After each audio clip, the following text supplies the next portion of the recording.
Hello, this is your host, Belle Chavey speaking. Welcome to today's episode of the Morrison Family Center for Student Wellbeing's podcast, Wildcat 101. The purpose of this podcast is to give students an opportunity to share their college experiences, their advice, or interesting anecdotes for listeners who are students, staff, parents, etc. Each episode topic will be related to student well-being and or mental health through the lens of positivity and growth. We hope you enjoy this episode of Wildcat 101. Hello there, and welcome back to Wildcat 101, the student-led podcast centered around topics relating to student mental health and well-being. I am so excited to be back, and our listeners are having a great back-to-school season. After our 4-part series this summer with staff members, I am excited to have some super awesome student guests back on the podcast now that fall semester is in full swing. Today here we have 2 members of the Exercise is Medicine Student Association. Here we have Daniel Funk and Sydney Robbins. Why don't you guys introduce yourselves? Tell us a little about who you are. My name is Daniel Funk. I'm a senior here at K-State in kinesiology and integrative physiology. I'm from the Topeka, Kansas area, and I'm looking to go into physical therapy. I'm Sydney Robbins. I'm the president of Exercise is Medicine Student Association. I'm a junior in kinesiology and physical therapy here at K-State. I am from Kansas City, Missouri. Awesome. So my roommates are from Kansas City, Missouri. Where are you, what area? Well, I always say I'm from Kansas City because nobody knows where Grain Valley, Missouri is, but it's like 20 minutes outside. So okay. Pretty close. Yeah. Kansas City Metro. Oh, yeah. I know my roommates are from Lee's Summit area over there. Cool. So today we're going to be talking about, from the student perspective, about how exercise is beneficial both mentally and physically, as well as talk about resources, how to get involved, what exercise is medicine is, because I'm going to be honest, I read a little bit about it, but I am an outsider, so I want to know all about the, benefits and the organizations and resources and all of the things. We did an episode over the summer with Dr. Campbell about how health is mental and physical, and we talked about a lot of the physical effects of loneliness and about how exercise can help with that, but we didn't necessarily dive into how physical movement and exercise benefits the body and mind. So I would love to talk about that today, but before we get too far into it, we have a silly little intro question. And so the intro question, icebreaker for today, is what job would you be absolutely terrible at?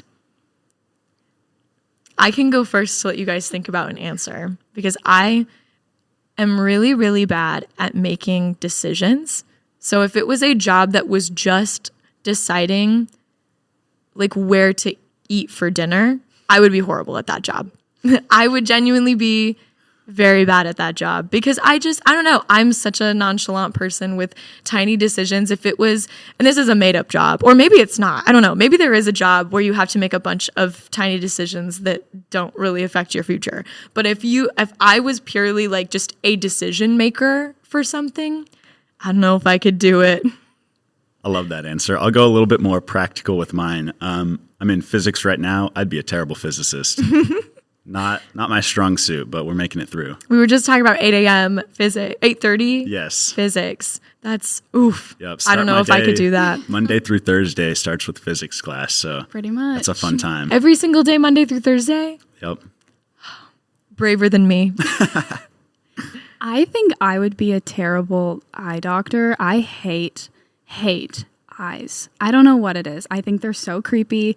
They're so weird. I could never do it. I was just telling somebody about this the other day. I can't do eyeballs. That's true. I can relate to you on that. Every time I've been to the eye doctor, they have the posters on the walls of what the back of the eyeball looks like. And it looks crazy. Shout out to optometrists. Couldn't do it. That's so silly. Okay, I love that. So now we know the jobs we would all be terrible at. And the good news is we don't have to do them. Awesome. So diving into today's topic, exercise as medicine. Over the summer, this podcast recorded with multiple guests discussing how loneliness affects the mind and body. And Dr. Campbell talked a lot about that. But we thought it would be interesting to have a student perspective about not necessarily loneliness, but how exercise is beneficial for mind and body. So how would you guys define the concept of exercise as medicine? I would say exercise as medicine is essentially the idea that exercise can improve health in the same way that many people think of drug prescriptions. There's a great quote by Dr. Robert Butler, and it says, "If exercise could be packaged into a pill, it would be the most widely distributed and beneficial prescription on the world." And I think that just kind of encapsulates the idea that a lot of times we're looking for this quick fix, this thing in a bottle that can solve our problems, but exercise can be viewed kind of in the same lens. It can provide some of the same interactions with hormones and everything in our body, and essentially do the exact same thing that a lot of drugs do, but in a much less harmful way. Yeah. As a kinesiology major, we're constantly we're being preached to about all these benefits. Like in every single kinesiology related course, they remind you of all the amazing benefits. And I mean, there's the huge ones, like there's reducing your risk of cardiovascular disease, of diseases like COPD, all these chronic diseases that can be potentially deadly. And I mean, going back to kind of like a student perspective, there's also that reduced risk for anxiety, for depression. It reduces stress. It makes you think clearer. It helps your memory. It makes you a better student. So that is so cool. I love the analogy of a prescription, almost like a pill or something that you would take every day. So that's important, having movement in your body, and maybe not necessarily exercise, but just movement every single day. How have you seen that movement or exercise in your daily life helps you as a student? I always feel like I wake up and go to class much better if I have a workout beforehand. And even if it's just walking to class, just having that 15 minutes of activity right before I sit down to wake me up, always, I feel like makes my day so much better. And even at the end of the day, I feel like I sleep better if I have a workout somewhere in the day. So absolutely. I would agree 100%. I feel like I'm mentally sharper. I'm much more awake. I have a better attitude going into the day. It just kind of gives you a little platform to launch from, which is usually what people need in the morning, especially if you're going to 8:30 physics.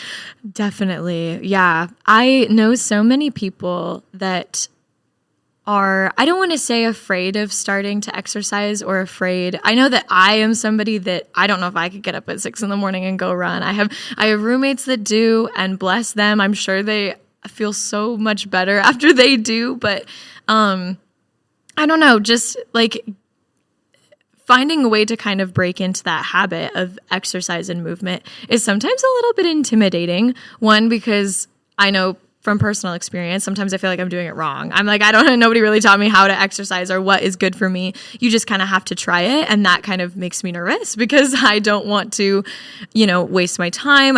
As a student, I have very limited time, so I don't want to waste my time. I don't want to, exercising can sometimes, you want to push yourself and you want to, running is not the most fun for some people. And it also kind of feels competitive. Like I probably cannot run for as long or as fast as my roommate that runs every morning. You know what I mean? So kind of thinking about that, how do you find the motivation as a student to move every day? I know you kind of talked about, you have to walk to classes. Like movement is built into being a college student, especially on a campus like K-State, where it is a very walkable campus and you have access to resources like the rec and intramural sports and things like that. But as far as finding time in your day specifically to integrate movement, or more specifically exercise, how do you find the motivation or the time to incorporate that? I actually schedule all my physical activity into my day. If I don't do that, it's probably not going to get done.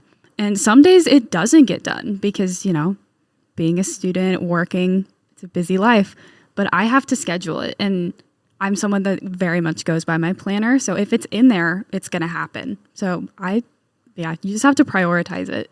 Yeah. Yeah. First off, I want to make the point, your comment about, not knowing how to do it or exercise versus movement. That's one of the biggest misconceptions that we get told about in all of our classes, is that little bit of movement, that walking to the class, that is exercise. Count it. It doesn't have to be for hour periods lifting weight in the gym. Every moment matters. especially when you are really busy and you can't find those hour blocks to get that exercise in. But for me personally, I would go kind of along the lines of Sydney. You got to make that conscious effort to get it in there. A lot of my activity just comes from walking around throughout the day. Whether it be work, walking to class, choosing to stand or walk around while you're studying. I mean, there's little things that you can do that can make a big difference. Also, if you are somebody that enjoys going to the rec or running, find a friend to do it with. It makes it so much easier. You can just treat it as your social hour as well. That's what I do. We have a couple friends that go in the morning to the rec, and it's a great time. You wake up in the morning and you're like, I don't really want to do this. But then you're like, oh, well, I get to go see my 3 best friends. Now it's all better. Yeah, and then that way you have somebody to kind of keep you accountable of, you're going to, when it's by yourself, nobody's going to ask, hey, where were you if you weren't at the rec? And so that social aspect is definitely a good point of you can use it in 2 ways to benefit your well-being with social connection and exercise. And also I feel like, especially if you go with people that are positive and can uplift you, it can also maybe push you to, if you have a goal of, I want to be able to, run for this long, or I want to be able to go to the gym even for this long, or play basketball for this long. If you have friends that are also wanting you to achieve that goal, that puts more pressure, but it's good pressure to achieve the things that you want to achieve and make you feel better about it. I feel like that social aspect kind of helps with the fear that surrounds it too. Like, I started getting really into fitness my sophomore year of high school, and I was absolutely terrified to go to the gym as a little 15-year-old, but I actually started taking group fitness yoga classes with my cousins, and they had never done anything like that either. So we all probably looked really silly, but we were silly looking together, and that definitely helps with getting into it, getting started, especially if you're a little nervous too. Yeah, one of the main things to keep in mind too is everybody has to start somewhere. I mean, it sounds like a cliche, but even the world-class distance runners at one point were bad at running. I mean, whether it was when they were 10 or 25, everybody has to have a beginning phase where it does really stink to go out there and get started, and you feel like you're not going anywhere with it. But it's those habits over time that just build up exponentially. And then you start to have a passion for it. You enjoy it. It doesn't become such a burden. And that's when you really break through into a healthier lifestyle. Yeah. I can speak from personal experience. I did sports up until I was in high school. And then kind of, throughout high school, was active, but I kind of dropped a lot of my actual working out and deliberate exercise. But then when I came to college and had access to a rec center and was in charge of my own schedule, I really did want to prioritize physical movement. Obviously, again, physical movement is inherent with college. I was walking from the dorms to my classes, to my car, to wherever. But then I initially wanted to start going to the rec just for the mental health benefits. I was like, I just want more movement in my life. And so I think that is also a perfectly valid reason to go to the rec, even if you're just not even wanting to reach a goal. I went in very much afraid and didn't know how to use any of the machines. And I was like, I'm just going to walk on a treadmill because I know how to use a treadmill.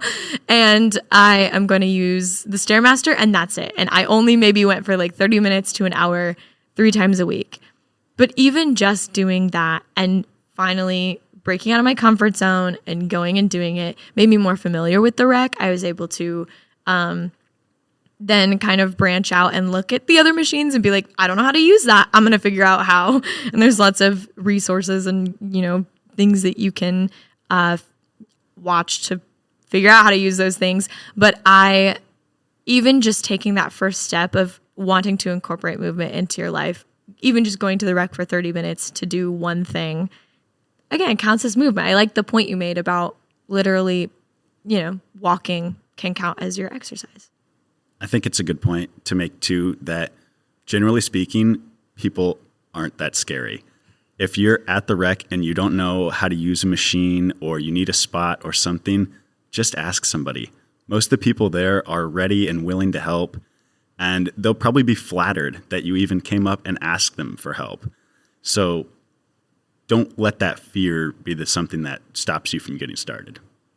And something that Exercise Medicine Student Association is kind of trying to do is getting people to not be afraid of starting, their fitness journey or whatever you want to call it. Like, we have an event yet to be scheduled in October where we're going to have an Exercise Medicine night at the rec. And our goal is to get people to be comfortable going, to ask us questions if they want to know how something works, because we all have a background and maybe know how some of this scary looking equipment works or how to sign up for group fitness.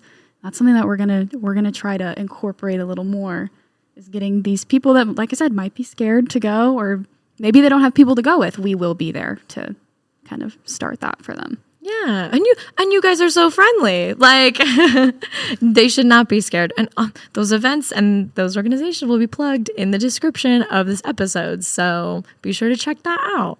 I want to kind of talk about something a little bit more specific with work, like working out.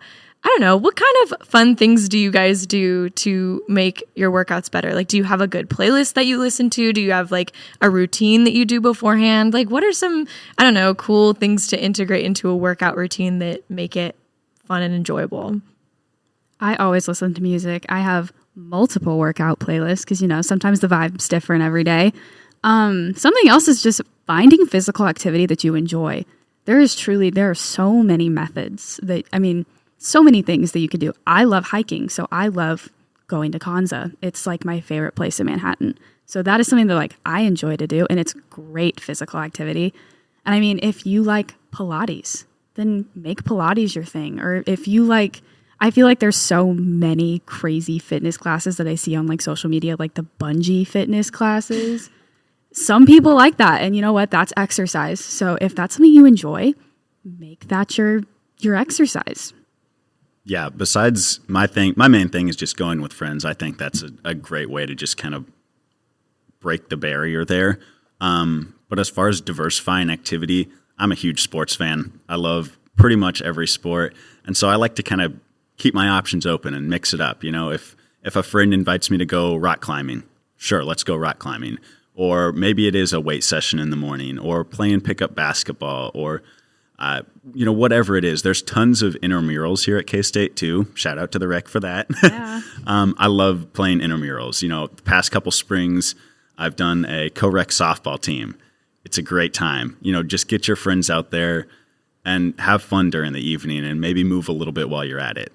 I've done flag football before. That's a little bit more intense, but is, again, a great time and some great movement during the evenings, where a lot of us kind of suffer with movement the most too. We're in class all day, and then our evenings get busy, and you're like, oh, well, now I don't have time for exercise in the evening either. That's a great way to kind of incorporate that into your schedule, as Sydney was saying earlier. If that's your double social hour with your friends and your activity, then it's a great study break. Go play your intramural game at 7 p.m., go back, and I promise you'll be a lot more productive than you were going to be if you just sat there for that hour anyway. Absolutely. And I feel like it's a good way to make friends in intramural sports. Have you guys made friends? Absolutely. It's a great way to just meet people. You'll be astonished how many people you recognize too, just being out on the intramural fields. You're like, oh, I had them in a class, or I saw them on campus the other day. It's a fantastic way to meet people. Definitely something for first-year students or transfer students to try if they are wanting to get involved in some sort of activity. And I think that there is definitely a shift from when you are all about sports in high school, but you're not a D1 football player or a D1 basketball player. Come to college, and all of a sudden, you are the one that is in charge of making sure that you have physical movement in your life, whereas sports and being involved in high school sports used to take up that time. So I think that is super cool that K-State has intramural sports available for that. How do you get involved? How do you sign up for intramural sports? Just through the rec website, they have a sign up for all sorts of different intramurals. There's kind of different ones that go during different seasons. You do sometimes have to be ready and kind of on the signups Some of the sports have limited capacity, but I think the biggest thing with the intramurals is be the friend who starts it. A lot of people are afraid to be the first one that signs up. Oh, what if I don't get my team filled? What if I can't make the day? Whatever. They allow roster limits well above the players you need to play. Just ask your group of friends to play with you. And generally, everybody's going to be excited to do it. They're just waiting for someone to take that first step. And if you don't have a group to do intramurals with, Exercises Medicine Student Association is going to start making intramural teams here pretty soon. So keep an eye out for that. So cool. Yeah. Talk about that a little bit. Promote this. Again, this is an opportunity for you guys to kind of plug your organization. So tell me a little bit about Exercises Medicine. Yeah, just basic club meeting stuff. We meet every second Tuesday of the month. We just have a general body meeting. We'll bring in physical activity related professionals. I think in October, we've got somebody from Meadowlark. We've got somebody from Ascension Via Christi. We have one more person. Who is it? Scott Deegan from Lafine. Yes, from Lafine. Some really amazing people that have a lot of really great information to share. But aside from club meetings, we're doing monthly meetup and moves. We have our first one coming up where basically we're just going to get together and we're going to be active. You know, we are Exercises Medicine, so we should promote exercise. And I think that's the best way for us to do that is to get everybody together and be physically active. Yeah. Another one of those great events that's coming up here is on Thursday, October 16th. There's going to be a Wildcat Walk for Health here on campus. And so that's going to be kind of in the middle of the day at noon. First Lady Sally Linton is going to lead us kind of on a walk around campus. Just another way to take a break from your class, get a little activity moving. That's going to lead up right to our Wildcat Pause Day, which is another great little mental health break. So be on the lookout for a lot of these events in October. Exercises Medicine is going to be, we got our hands in a lot of baskets in October. So there will be a lot of opportunities for activity, for involvement.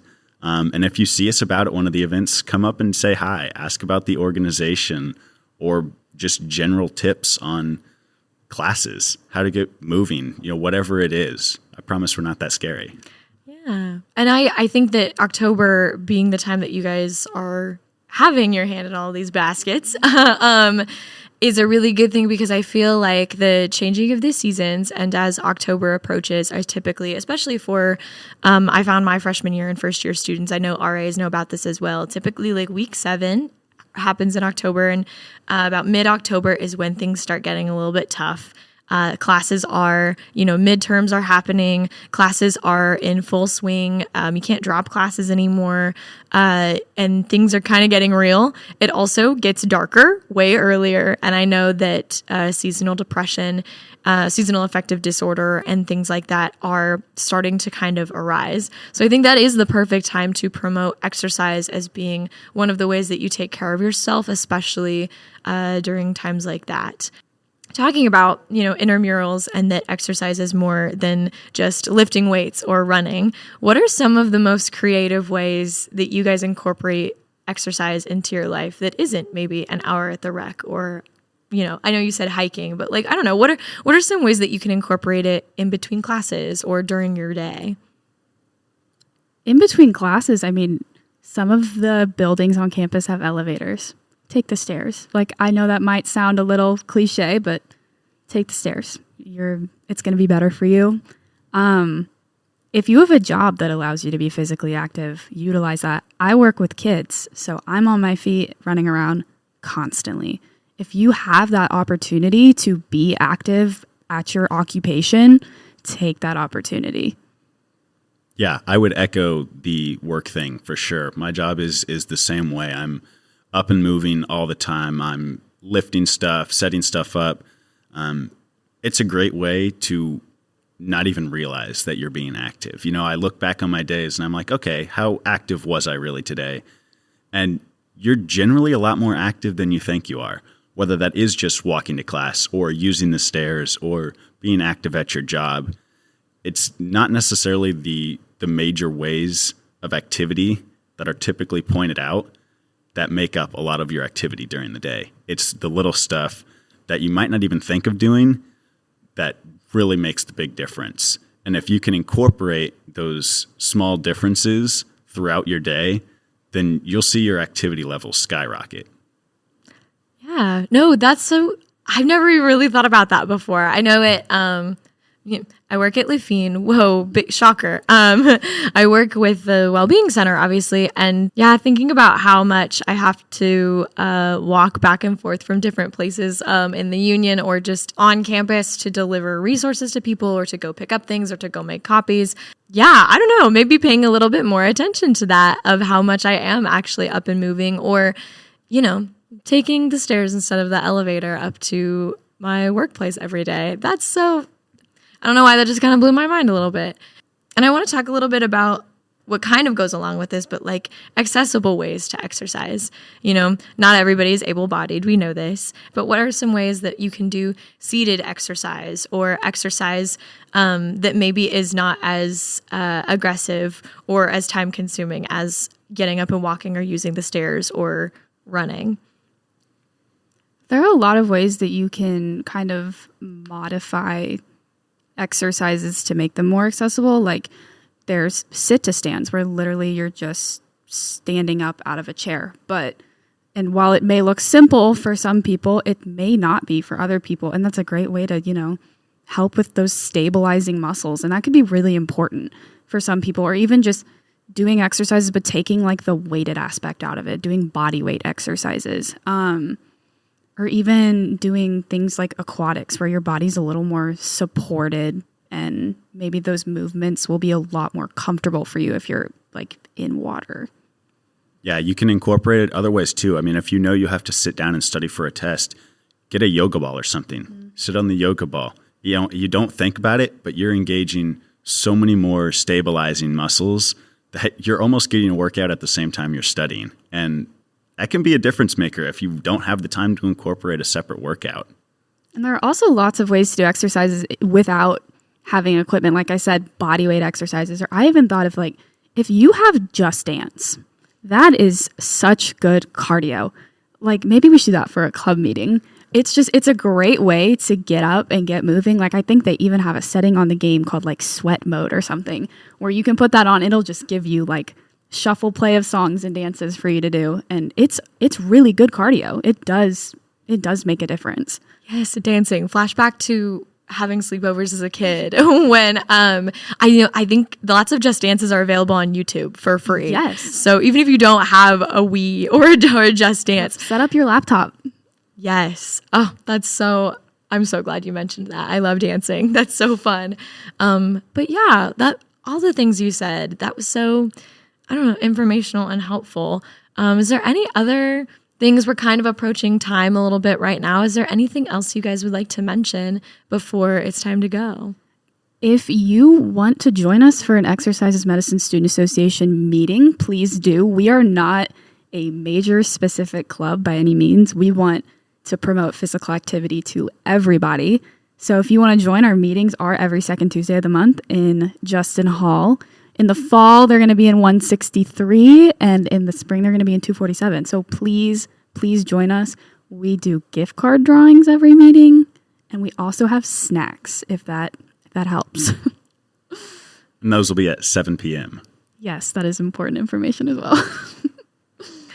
Well, awesome. Thank you so much for being guests on the podcast. I love learning about things that I don't know a whole lot about. I honestly, I'm going to admit this, I didn't know about exercises medicine before talking and discussing about topics that I wanted for the podcast, but topics of talking about how exercise is beneficial for mind and body, how health is physiological and mental and physical is a topic of interest that I find a lot of people sort of understand, but having it concretely defined and having real applicable ways that they can incorporate movement into their everyday life is something that, there are things that I didn't even think about, like movement in the workplace or modifying movement to be more accessible, or even just facing your fear or wanting to learn how to use a machine. Those are things that everybody kind of experiences. And so having that relatability and that student perspective is something that I am so happy that we explored on the podcast today. So thank you both so much for being such wonderful guests. If our listeners would like to know more about the resources mentioned in this podcast, they will all be linked in the show notes down in the description. If you would like to know about how to get involved and active on campus and more about our wonderful guests, those will also be down in the information provided. Thank you so much for listening, and I will see you next time.